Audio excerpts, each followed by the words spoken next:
Social media पर इन दिनों ऐसे कई दावे तेजी से वायरल हो रहे हैं जिनसे वाहन चालकों के बीच चिंता बढ़ गई है।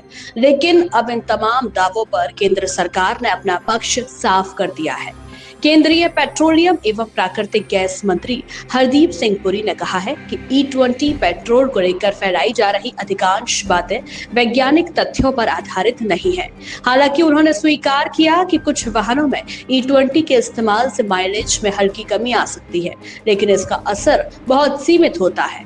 उनका कहना है कि किसी भी वाहन का माइलेज केवल ईंधन पर नहीं, बल्कि ड्राइविंग स्टाइल, सड़क की स्थिति, टायर प्रेशर, इंजन की हालत और वाहन के रखरखाव जैसे कई अन्य कारकों पर भी निर्भर करता है।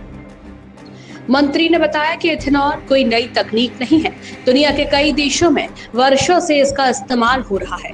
यहाँ तक कि रेसिंग कारों में भी इथेनॉल आधारित ईंधन का उपयोग बेहतर प्रदर्शन और कम इंजन नॉकिंग के लिए किया जाता है।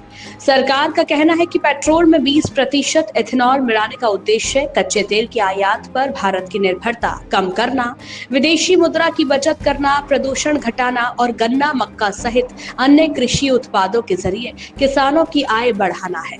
सोशल मीडिया पर E20 से इंजन खराब होने और बीमा क्लेम खारिज होने जैसे दावों को भी सरकार ने भ्रामक बताया है। सरकार के अनुसार E20 ईंधन का व्यापक तकनीकी परीक्षण किया जा चुका है और E20 अनुकूल वाहनों में इसके इस्तेमाल से इंजन का कोई असामान्य नुकसान नहीं होता। फिलहाल E20 पेट्रोल को लेकर बहस जारी है, जहां सरकार इसे ऊर्जा सुरक्षा और स्वच्छ भविष्य की दिशा में बड़ा कदम बता रही है।